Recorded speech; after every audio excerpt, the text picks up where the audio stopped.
काम ही नहीं हुआ।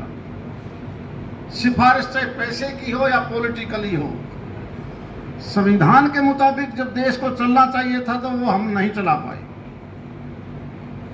आज आप विकसित देश की अगर बात करें, आप यूरोप के विकसित देश में जाइए, अमेरिका में जाइए, वहां पर आम आदमी भी उसी लाइन में मिलेगा। वहां के किसी लोकसभा के सांसद को या असेंबली के सांसद को, लीडर को कोई नहीं जानता, वो भी उसी लाइन में मिलेगा। और हमने अलग अलग कर दिया। देश के प्रधानमंत्री नरेंद्र मोदी जी ने जैसे ही सत्ता संभाली, सबसे पहले निर्णय लिया कि ये देश संविधान के हिसाब से चलेगा। उनका सपना है कि 2047 तक मैं विकसित देश की श्रेणी में लेके आऊंगा इस हिंदुस्तान को। मैं मानता हूं इतने साल की लंबी बीमारी, क्योंकि हमारी आदत सबकी ढल चुकी थी, यूं सोच के कि वही तो हमारी सरकार आ गई, और फिर लागे कह ये पहले जाके भी तो चल जा कर दी धर्मवीर तारीख कोई कौन सुनता। रामविलास जी तन्ने काम दे के गए थे, तो हम क्यों नहीं करवाते काम। और ये कहीं ना कहीं दर्द छलकने लग गया सभी वर्कर को कि यार एक तबादला का था, यूं तो होया कौन यह बनी ने। लेकिन संविधान में ये कहीं नहीं लिख रखा कि सिफारिश पर तबादला होगा, चाहे केंद्र हो या प्रांत हो। प्रधानमंत्री जी ने बनते ही इस चीज को सख्ती से लागू कर दिया। एक बार पंडित चिरंजीव लाल एक्सपायर हुए तो मैं उनका लड़का था कुलदीप शर्मा, वो मुझे बताने लगे कि हमारे बाबूजी जो कहा करते कदे एमपी बनोगे जब बेरा लगेगा, ये कड़े तबादले ठाई हांडो सो फाइला ने घूमी जाइयो, लेके उल्टे आ जाओगे तो एक भी तबादला हो जाए तो मेरे गले में वाय पड़े हैं। कोई न्यू कहा मैं रेल में लाग रहा हूं, मद्रास बदली करवा दे। लेकिन प्रधानमंत्री जी ने एक पॉलिसी बना दी, माननीय रामविलास जी ने एजुकेशन की पॉलिसी बनाई थी हरियाणा में कि सिर्फ पॉलिसी के हिसाब से तबादला होगा। सारे देश में उसी प्रकार से ये काम होते हैं। और मोदी जी ने देश के सभी प्रांतों में डायरेक्शन दे दी कि नहीं, हमने देश को आगे बढ़ाना है, ये सिफारशी चक्कर छोड़िए। इसलिए ये जो इंटरव्यू सिस्टम था, सबसे पहले केंद्र ने लागू किया देश में कि क्लास 1 और 2 छोड़ के क्लास 3 और 4 में कोई इंटरव्यू नहीं होगा, मेरिट के ऊपर नौकरियां लगेंगी। और उसका फॉलो हरियाणा सरकार ने भी किया, देश के बहुत से प्रांतों ने किया। जन धन खाता जो खोला गया वो केवल इसलिए खोला था कि डायरेक्ट बेनिफिशियरी को सीधा पैसा मिले, बिचौलिए को ना जाए। उदाहरण के तौर पर आज गेहूं का पैसा, सरसों का पैसा न केवल हरियाणा में, पंजाब में भी अगर सीधा पैसा जाता है, इस देश का पार्ट है पंजाब, बेशक विपक्ष की सरकार हो, वहां का मुख्यमंत्री का एक दिन मैंने बयान पढ़ा कि मैंने 25,000 करोड़ रुपया सीधा खाता में भेज दिया। अरे तुम कौन होता है भेजने वाला? जो पैसा तो सारा भारत सरकार की गाइडलाइन है, उन्हीं की जिम्मेवारी पर पैसा दिया जाता है। आज की सरकार किसी प्रदेश से भेदभाव नहीं करती। पहले जो टैक्स की कलेक्शन थी वो एक अलग अलग सिस्टम से आती थी। पहली बार जीएसटी लागू की नरेंद्र मोदी जी ने, और सरकार चलाने के लिए धर्म, जाति, वोट की राजनीति नहीं की। वो कहते हैं वोट की राजनीति मत करो, हमने देश को अग्रणी देश में लेके जाना है। और जिस देश में जात पात, धर्म, गोत्र चल जाएगा वो देश आगे नहीं बढ़ पाएगा। यही नरेंद्र मोदी जी का सपना था। इसीलिए उन्होंने जो नियम कानून बनाए, आज उसी की वजह से लगभग 2.25 लाख करोड़ रुपया महीने का बतौर जीएसटी इकट्ठा होता है। बजट देखोगे तो 45 लाख करोड़ से ज्यादा का बजट इस देश का सालाना है। उसी पैसे में से केंद्र की सारी योजनाओं के ऊपर पैसा खर्च होता है और सभी प्रदेशों को बगैर भेदभाव के अनुपात के हिसाब से पैसा दिया जाता है ताकि वो प्रदेश भी अपना काम कर सके। प्रदेश का जो अलग अधिकार है उनका जो टैक्सेस का कलेक्शन का अलग है वो अपना अलग लगाओ, सेस अलग लगाओ, उनका और जो अर्निंग है रेवेन्यू की वो अलग ले सकती है। लेकिन केंद्र सरकार ने अनुपात के तौर पर 45 लाख करोड़ में से उनको भी देते हैं, पंचायत के खाते तक देते हैं। आप अगर देखोगे पीआरआई का पैसा पंचायत के खातों में जनसंख्या के आधार पर वित्त आयोग की कमीशन के बाद की रिकमेंडेशन के बाद सारे देश की जनसंख्या जो 142 करोड़ है, चाहे वो शहर की हो या गांव की, एक आदमी को 200 से गुणा कर दो, वो पैसा साल में 2 बार किस्त में जरूर आएगा। वो स्टेटों पर डिपेंड करता है कि उसको किस प्रकार लगवाता है, लेकिन वो पैसा जनसंख्या के आधार पर सीधा देते हैं माननीय प्रधानमंत्री जी। किसी प्रदेश से भेदभाव नहीं करते।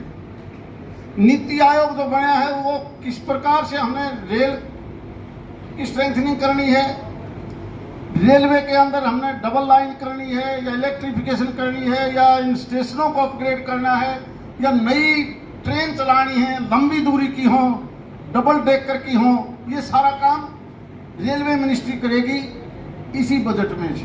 पहले रेलवे का बजट अलग होता था, अब वो बजट के अंदर शामिल कर दिया। अगर डिफेंस की बात लें तो आज से 9 साल पहले रक्षा मंत्रालय की क्या पोजीशन थी। मैं 5 साल डिफेंस की कमेटी में रहा हूं। लेह लद्दाख से लेकर नॉर्थ ईस्ट तक चाइना के फौज उन्होंने बेस बनाकर एयर बेस तक बना रखे थे, और हमारे अपने अधिकारी कहते थे कि अगर इन्होंने कभी अंदर आने की कोशिश करी तो हमने तो 3 दिन लग जाएंगे नीचे से आने के लिए, क्योंकि हमारे पास सड़कों का इंफ्रास्ट्रक्चर नहीं है। और आज आप जाके देखिए सारे बॉर्डर पर, सारे हिमालय के ऊपर बीआरओ ने बनाई हो या एनएच ने बनाई हो, ऐसी सड़कें बना दी और हमारे बेस बन गए। चाइना ने तो सोची थी कि पहले की तरह सरकार होगी, लाम की छोटी सी घाटी है, थोड़ी सी सड़क बाकी थी, वो सोचे थे 2 दिन में बना दी और ये वहां ठा के नहीं देख सकते, उल्टे भागना पड़ेगा। यानी ये है कि मजबूत प्रधानमंत्री का काम। विदेशों में आज दुनिया 2 ताकतों में बढ़ चुकी है। अमेरिका और यूरोप एक प्लेट में बैठे हैं, रसिया और चाइना एक प्लेट में बैठे हैं। हर रोज आप रसिया यूक्रेन का झगड़ा देखते हो, पाकिस्तान की क्या हालात हैं, अरबिन कंट्रीज की क्या हालात हैं, पड़ोस में श्रीलंका हो, दूसरे देश हो, एक दूसरे को कोई देखकर आंख भी सीधी नहीं मिलती। एकमात्र हिंदुस्तान ऐसा देश है, एकमात्र। लड़ाई सारे के आपसरी में है। अगर कोई दूसरा देश रसिया पे तेल मांग ले तो उसके ऊपर पाबंदी लगा देता है अमेरिका या यूरोप, हर जगह। और हिंदुस्तान की ताकत देखिए, अमेरिका को भी कह देता है कि आप चुप रहिए, हमें तेल की जरूरत है तो रसिया से लेंगे। और रसिया अगर यूक्रेन के अंदर गड़बड़ करता है तो हमारा प्रधानमंत्री वहां भी आंख दिखा देता है कि हमारे बच्चे हैं, पहले उनको निकालो, और किसी की हिम्मत नहीं। यूक्रेन का राष्ट्रपति भी यहाँ आके कहता है मोदी जी हमारी तरफ थोड़ा सा ध्यान कर, और खुलेआम कहता है रसिया की हाजिरी में कि नहीं ये मानवता का खिलाफ है, हम यूक्रेन के साथ आप ऐसा कर रहे हो गलत है। क्या किसी दुनिया का, इतने बड़ी दुनिया में किसी देश के प्रधानमंत्री की इतनी बड़ी औकात है जो दोनों ताकतों को प्यार से करे, डरा के करे और बात मनाए केवल अपनी? कभी नहीं देखा आपका। वरना तो छोटी सी बात होते ही झुक जाते थे। मुझे आज भी याद है जब किसी दूसरे देश का राष्ट्रपति या हेड ऑफ द इंस्टीट्यूट आता था दिल्ली में, तो बड़े बड़े होर्डिंग माला लेके खड़े हो जाते, सारे अफसर भी सारे उनको ऊपर लाते हैं रोड के ऊपर कि फलाना राष्ट्रपति आ रहा है, फलाना गवर्नर आ रहा है। आज से 1 साल पहले या 1.25 साल होया होगा, पुतिन जैसा राष्ट्रपति रसिया का हिंदुस्तान में रात में चुपके से आया, मोदी जी से मीटिंग करी, हैदराबाद हाउस में उल्टा चला गया, किसी ने स्वागत नहीं किया। वरना तो ये देश कुत्ता बिल्ली की का भी स्वागत करा करता। यानी एक ये ताकत है आपकी, और उसी ताकत का ये असर है। केवल अंतरराष्ट्रीय स्तर पर नहीं, हिंदुस्तान के अपने स्तर पर हम देखें, उनकी एक सोच है प्रधानमंत्री जी की कि मैं रक्षा मंत्रालय के साथ साथ मैंने अंदरूनी हालात भी सुधारने हैं। वेलफेयर के नाम पर 142 करोड़ में से 80 करोड़ आदमी का पेट भरना है। आज चाहे कोई बोलो ना बोलो, इस प्रदेश की आधी आबादी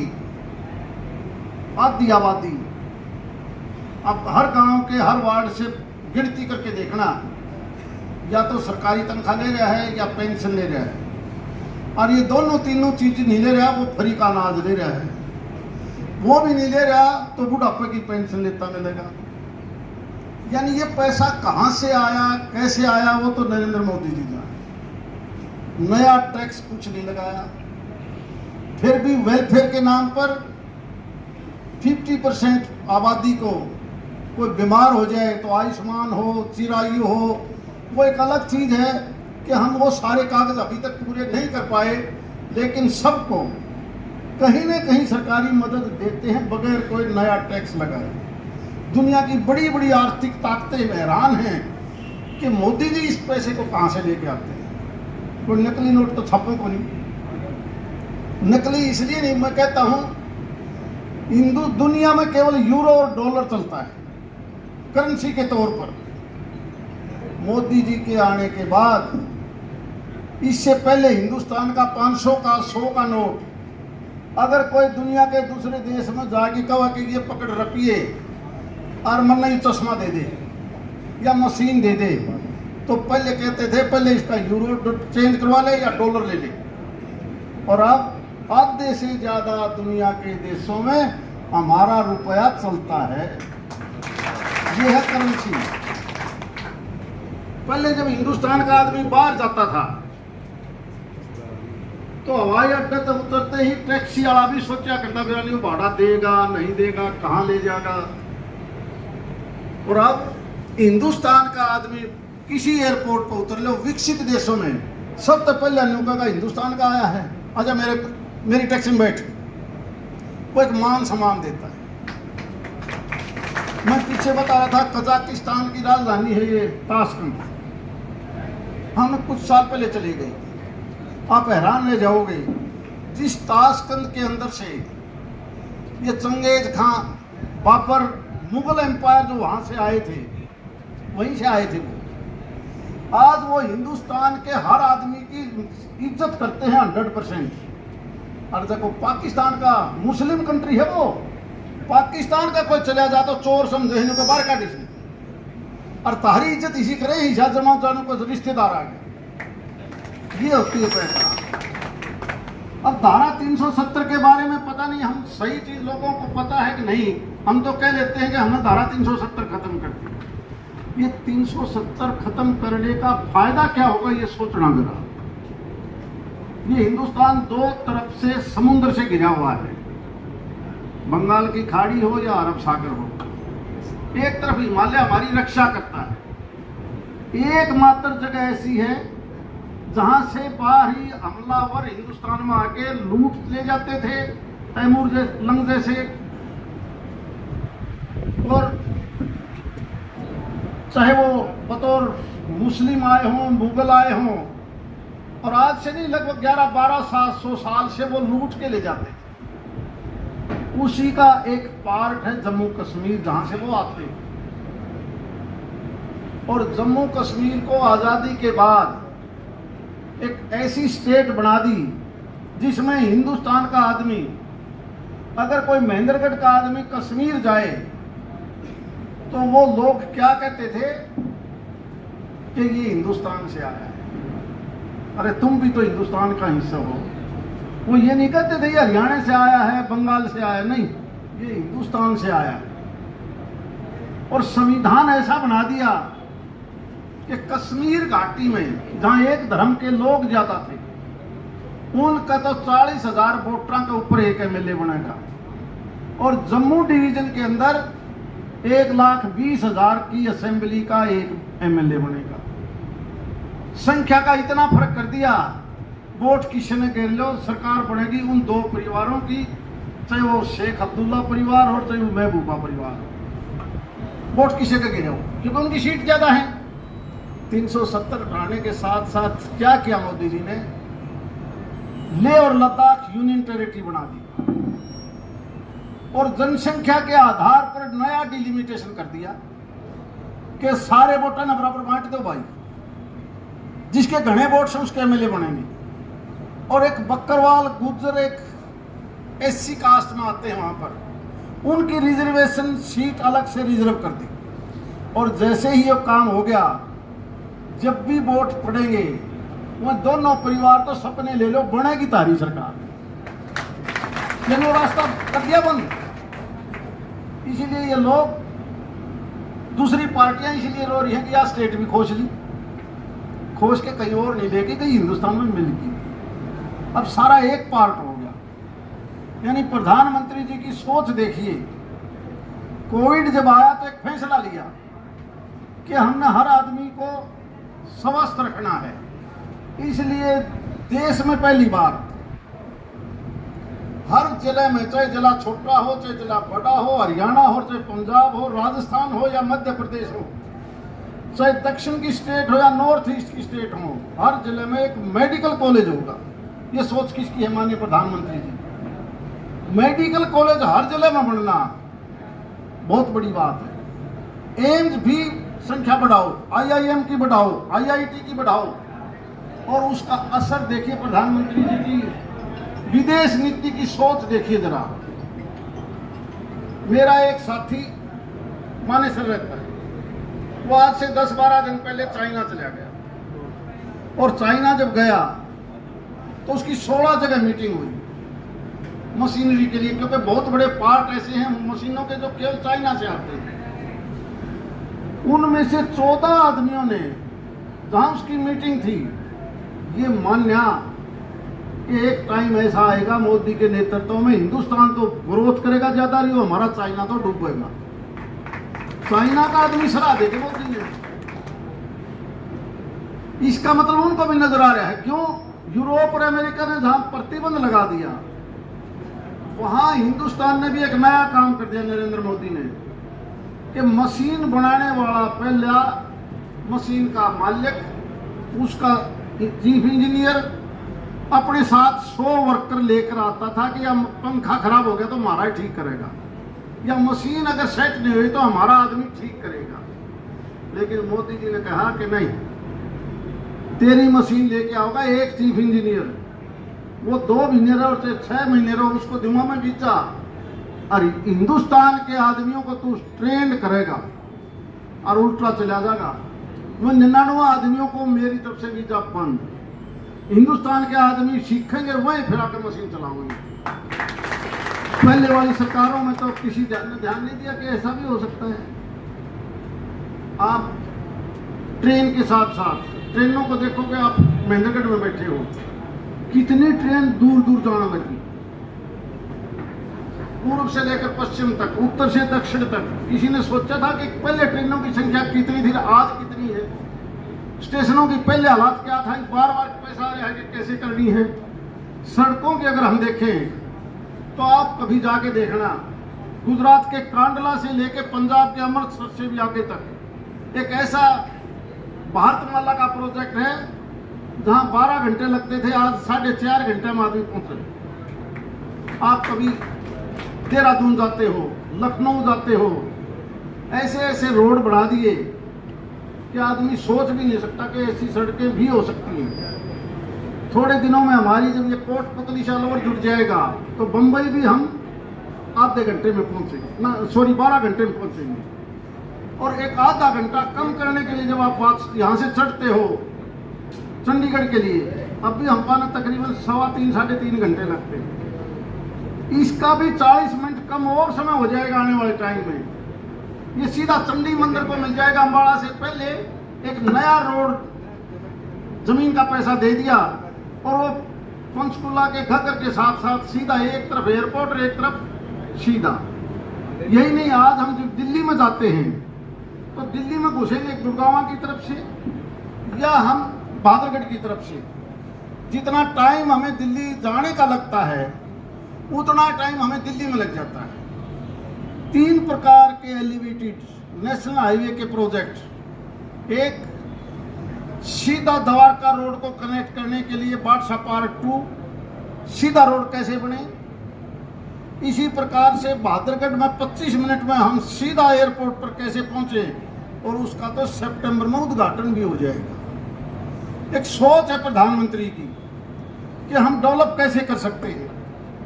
उसके लिए जितना पैसा प्रदेशों को जरूरत है, जहां केंद्र सरकार अपना काम करती है, वहीं प्रदेशों को भी भरपूर बजट सड़क का है तो प्रधानमंत्री ग्रामीण सड़क योजना से, नाबार्ड से, वर्ल्ड बैंक से गारंटी देती है भारत सरकार के इतना कर्ज आप ले लो, हम जिम्मेवार हैं। यानी इस प्रकार का फोकस कर दिया प्रधानमंत्री जी ने कि 2047 तक मैंने तो इस देश को एक विकसित देश की श्रेणी में लेके आना है, विकसित देश की श्रेणी में। इसीलिए दादा जो कह रहे थे ना दूसरी चंडाल चौकड़ी, जरूरत ही नहीं। आज से खिलाफ के आदमी के पास चले जाओ, वो भी नहीं कहा। ऊपरला तो वोट मोदी ने भी लगा सारे देश में, सारे कहने लगे। राजस्थान में पूछ लो, पंजाब में पूछ लो, सरकार तो आम पार्टी की। दिल्ली में जाके पूछ लो, दिल्ली में केजरीवाल बैठा होगा कुछ दिन पहले। अभी ये राहुल गांधी अमेरिका यूरोप में घूम के आया है, और इसका जो मुख्य सलाहकार है वो है सैम पेत्रोदा, जो उसने चला हुए हैं। और जब राहुल गांधी को प्रमोट करने के लिए तरह तरह की उल्टी बात करवा रहा था, तो वहां के मीडिया ने पूछ लिया कि जी नरेंद्र मोदी के बारे में बता दो कुछ तो पेत्रोदा खुद कहने लगा, बोले भाई मैं हूं कांग्रेस को प्रमोट करने के लिए, लेकिन मोदी का कोई मुकाबला नहीं, मोदी के कारण देश आगे बढ़ रहा है। कांग्रेस फिर कहने लगे भाई तुम्हारा खतरान है कि इस खातिर फिल्म मैंने सच्चाई करनी। ये हालात है देश में, ये हालात देश में है। आप ईमानदारी से देखिए, जो किसान की बात करती है दूसरी पार्टियां, मुझे याद है 2001 में हम एमएलए थे, और जब जलसे करते तो हम भी नुका करते बाजरा का रेट के है भाई, जब था रेट 250 रुपए क्विंटल, काट के देख लो उस वक्त, और आज 2500 रुपए, 10 गुना बढ़ गया, 10 गुना। सोच सकता था कोई इतना भी बाजरा का रेट हो जाएगा।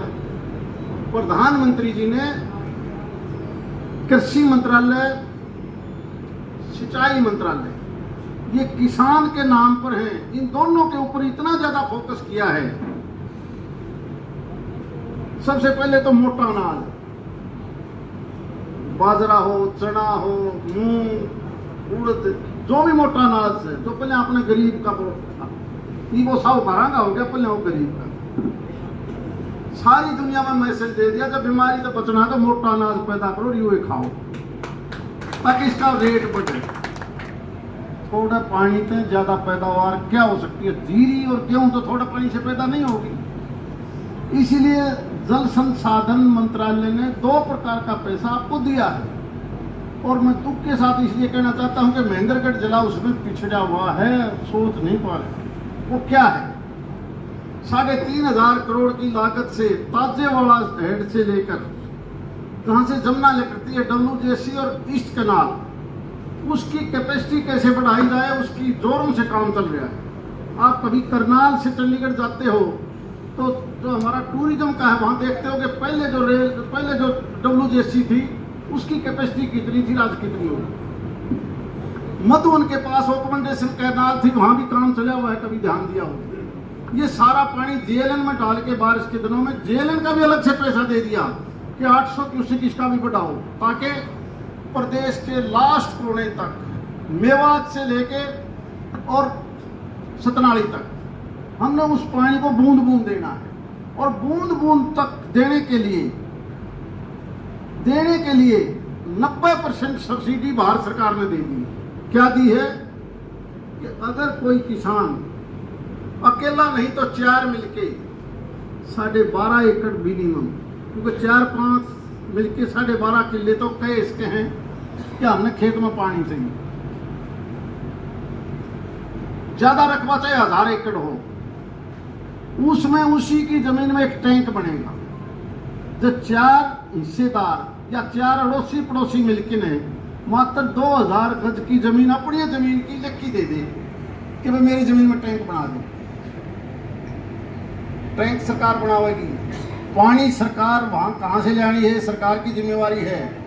बिजली का कनेक्शन है, सौर ऊर्जा का है, सरकार देगी। स्प्रिंकलर सेट या ड्रिप इरिगेशन के लिए सरकार पैसा देगी, ताकि उस पानी से हम पैदावार बढ़ा सकें।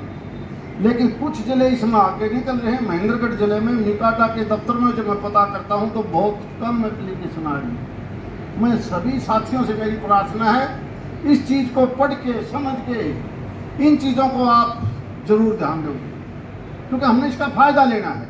और जब तक हम इस चीज का फायदा नहीं लेंगे तो उसका कोई फायदा नहीं है। इसी प्रकार से हर घर में नल में जल, ये स्कीम भारत सरकार की। पहले जितनी पाइपलाइन होती थी वो प्लास्टिक की होती थी।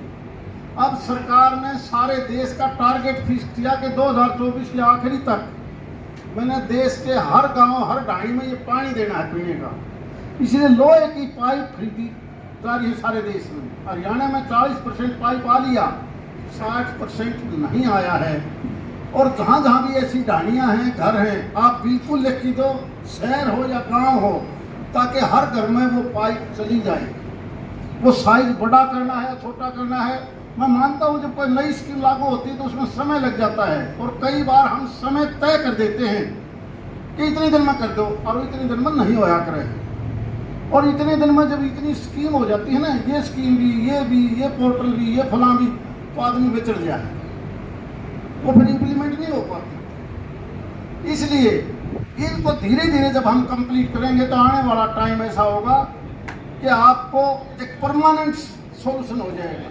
इसी प्रकार बिजली के मामले में भारत सरकार ने, क्योंकि हरियाणा का बिजलीकरण आज से 50 साल पहले हर गांव में हुआ, तब बिजली की इतनी डिमांड नहीं थी। इसीलिए बिजली की स्ट्रेंथनिंग के लिए भारत सरकार ने बहुत पैसा दिया। इन्होंने अपने सब स्टेशन अपग्रेड कर लिए, लेकिन अब एक गाइडलाइन ऊपर से आ गई कि जो आप लोगों से लाल डोरे के बाहर अगर किसी का घर 1 किलोमीटर के दायरे में है, 1 किलोमीटर का मतलब हो गया 15-16 किले तक, कोई ढाणियाँ छोटी मोटी हैं, तो वहाँ बिजली का कनेक्शन कुआं वाली लाइन की बजाय गांव वाली से जाएगा, ये कंपलसरी कर दिया। लेकिन इसको नहीं, आप लोग भी समझो और समझाओ, वो नोटिफिकेशन की कॉपी जरूर लो, नहीं तो इन लोग का जैसे खंभे का पैसा भी तू दे, ट्रांसफार्मर का भी तेरा लगेगा। इन चीजों से हमने पिन छुटवाना है। बिजली के मामले में अगर आप गहराई से देखोगे तो कांग्रेस की सरकार में 16-17 रुपए यूनिट के प्राइवेट कंपनी पैसे लेके समझौता करती है। ये हरियाणा निगम को हम तो 16 रुपए में बिजली देंगे, हमारा समझौता करो 25 साल का। 2-4 केसों का तो मुझे पता है, जाके मैं तुम्हें लिस्ट दे दूंगा, पूछ के आओ कि तू कै रुपये बेचे हमें बिजली। एक तो नामदामा है, एक कलानौर के पास जो प्लांट लगे हुए हैं, और मोदी जी ने, आप सोच भी नहीं सकते उसका कितना रेट घटा दिया।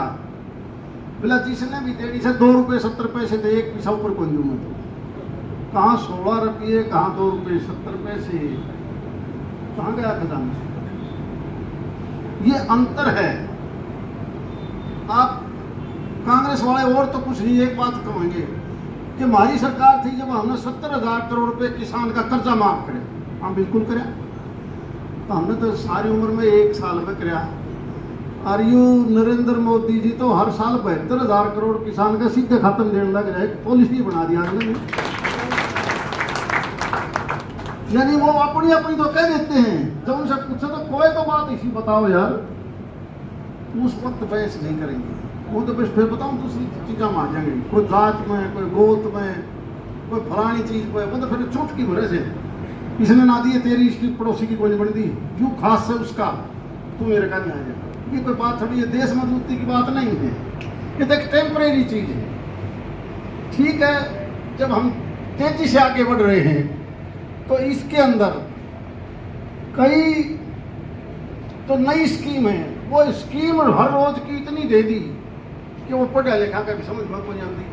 जैसे परिवार पहचान पत्र एक अड़ंगा ला गया, बिजली वाला लाग गया, एक या बोला यार PID से क्या नाम वाले वहाँ इसका प्रॉपर्टी ID। तो हमारी कल मीटिंग है इसी मामले में और मुख्यमंत्री जी ने 3 लोकसभा के सांसद और वहाँ के विधायक और पार्टी के पदाधिकारियों से डिस्कस कर ली। जब अपनी लोकसभा का नंबर आएगा तो हम भी जाएंगे। कल स्टेट लेवल की मीटिंग है तो हम भी अपनी बात कहेंगे, भाई बाकी चीज ठीक से ही न सौदन बंद करेगा क्योंकि सोच तो अच्छी है चीफ मिनिस्टर की कि आने वाले समय में जब सब कुछ ऑनलाइन हो जाएगा तो हमें धक्के नहीं खाने पड़ेंगे, लेकिन हम इतने ज़्यादा तैयार नहीं हैं, इतना ज़्यादा ज्ञान हमें नहीं है। मैं तो दूसरे ने क्या बताऊँ, मैं तो खुद भुगत होगी हूँ भाई। यूँ मैं तजुर्बा का था ना 90 2024 पिछली मीटिंग में मैं भी 90 2024 मिला के अपना छोड़ दिया। पश्चात पता कि इसने एक और आओगा कि मैं उसमें नाम डालना है, वो मैंने डाल लिया एक बनी। तो ये इतने सिस्टम हो गए, नए छोरा पे मिलवाना पड़ा तो यार यूँ करते। एक वो मैंने इस देवेंद्र से रिक्वेस्ट कर दी, पता वैसे मैंने बता नहीं होती लेकिन बताई नहीं, सिफारिश तो चालिया को नहीं करती क्योंकि आपका ये था भाई कोई सिफारिश नहीं कर देगा। तो मैंने अपने आदमी के थ्रू देवेंद्र से बात करी और मैंने इसका व्हाट्सएप डाल दिया, 3 नाम डाल दिए। तो यार चोरी नहीं बतानी चाहिए। अब वो डाल तो दिए, मैंने तो बटन दबाया वो उस पर आ गया, ओके बोलना है, स्क्रीन ऊपर आ गया है, वो स्टेटस पर आ गया। स्टेटस पर आ गया तो बम्बई तो मेरे तो रहेगा टेलीफोन आदर भी तो खाटू श्याम जी की बजाय यव के स्टेटस ला दिया। हमारे मुश्किल तो किसी ने कह दिया, मैंने डिलीट कर फंसा। तो ये नया सौदा है, इसलिए अपने ज्यादा तंग हो रही कि भैया और आगे। इसलिए मैं दादा आपसे भी प्रार्थना करूंगा, आप भी मुख्यमंत्री को यह कहो जो फिर अपन सीमा उसने नहीं गई थी कि भाई जयराम जी जैसे घनी स्कीम होगी, एक स्कीम ब्रेक लगा लो, जो पुरानी से उन्हें कोई इम्प्लीमेंट कर लो ताकि हमारा धीरे धीरे समझ में आ जाए। कि मुख्यमंत्री जी ने तो iPad और वो सोता चलाना आवश्यक है, हमने तो कौन चलाना होगा और वो सारे गले बने। इसलिए एक क्योंकि सभी लोकसभा में मीटिंग होंगी केंद्रीय नेतृत्वों की इसी जून में 19 जून तारीख से अपनी भी, हाँ आज सोमवार से अगला सोमवार नागो चौधरी और शिवानी तक का इलाका के बीच में पड़ी थी दादरी। मेरी प्रार्थना दादरी 11 तारीख में हर विधानसभा के अलग अलग बोलो। मैं क्या बोल गया, उल्टा बोल गया, सॉरी। 19 तारीख को ठीक 11 बजे, ठीक 11 बजे दादरी हर विधानसभा के अलग अलग सीट रिजर्व करी है और केवल 1000 सीट रिजर्व है, ज्यादा नहीं करी। और 1000 तो मैं सोचता हम भी जब 5-5 जाओगे तो 1000 तो टप जाए। तो सिर्फ 1000 आदमी अपना महेंद्रगढ़ ब्लॉक का नंबर शायद 6 है उस ब्लॉक में, उसमें अपने चले जाओ। देखो दादा जब आप हम देवीलाल चीफ मिनिस्टर था ने तो बंसीलाल ने 88 में एक रैली कर दी जो वही 5 मार्च 1988 को हाउस चल रहा था। तो मेरे भी घना में भी नया था, नए की तोड़ी बिगड़े है कई गले। तो 2-4 MLA जो वहाँ के थे मेरी उन गला नहीं बड़ी, उन्होंने मेरे से सारे ने देवलाल आकर मेरी शिकायत कर दी, धर्मी ने डोब दिया काम। तो देवलाल बोला भाई इसने किए कराया, बोला यू हमारा हल्का मजाक पड़े है, यू मेरा मजाक पड़े है, इसने न्यू कर दिया। तो जब बंसीलाल वाले वर्कर लाग रहे थे ना वो 5 मार्च की रैली की, तो उनका माइक मेरे से किसी ने सुना, वो कहिए पांच पार्क 1988 मार्च तो के भूल 5 तारीख को भूल गए पार्क 5 पार्क तो न्यू मैं भूल गया था 19 और 11। बहुत बहुत धन्यवाद। जय हिंद। बहुत धन्यवाद सांसद।